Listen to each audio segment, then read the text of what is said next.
Yitzhak Dickman, very bright young fellow here. If you can mention a few words.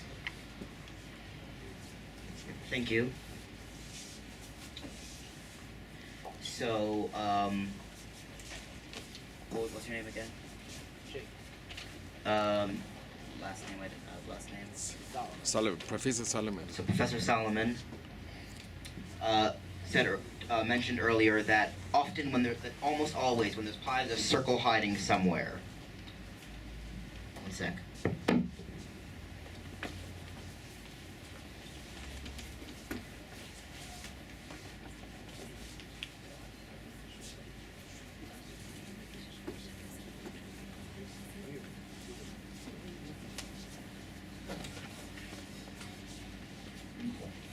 If you want to hear about the sum of inverse squares, 1 plus 1 over 4 plus 1 over 9, there's an excellent video on YouTube you can look up because I have like 5 minutes, thanks to the, thank you.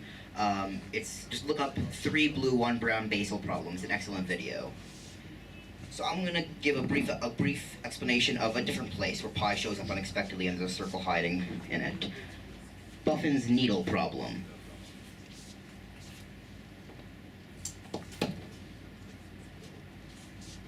Do I have to use the mic?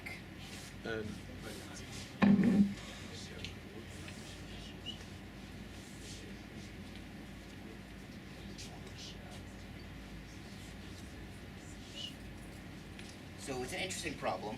The problem goes like this. I have a set of slats. A whole bunch of lines, each one unit apart. 1 centimeter, 1 meter, doesn't matter. I also have a stick whose length is the same as the distance between 2 slats. If I take this stick and I toss it in the air and it lands, it might land on one of the slats, it might not. The question is, what's the probability it'll land on a slat? And the answer turns out to be 2 divided by pi. And in this case, it turns out it's actually a very simple, elegant proof of where the circle's hiding. If you take our little line, so the line can hit... It could fall in, right?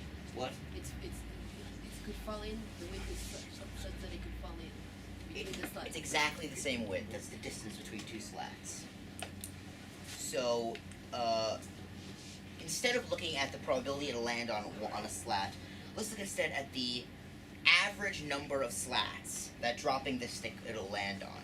In this case, it's the same, because the slat can only hit 2 if it's exactly parallel, and the probability of it happening is 0 in the mathematical world, because it has to be exact. I'm not going into that. So instead of looking at the probability, we're going to look at the average number of slats our line will hit. So what happens if we drop 2 needles instead of 1? Well, we'll expect exactly twice as many hits. The average number of slats it'll hit is 2 times as big. And that's the same thing if we attach our slats to each other. So length 2 like this and length 2 like this have the same average number.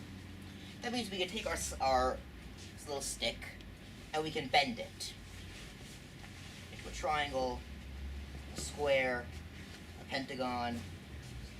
Anyone see where this is going? Ultimately, adding more and more size to our polygon, we'll get as close to a circle as you could possibly want.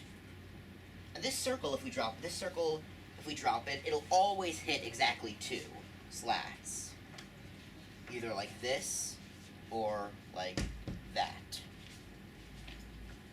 So this circle, if it has a diameter of 1, the distance between the 2, that is the circumference of pi. That means if our stick has a length of pi, the average number of slats it'll hit is 2.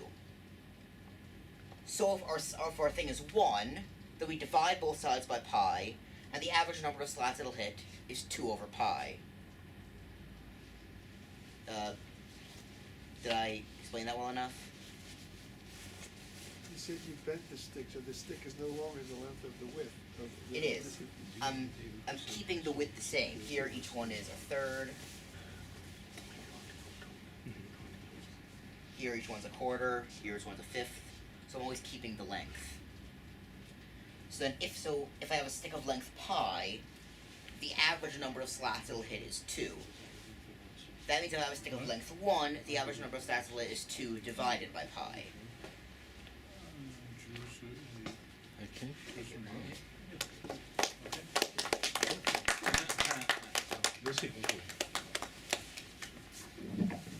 It's like, thank you. Are you studying at university or Yeah, Barilan. Maryland? Okay, also.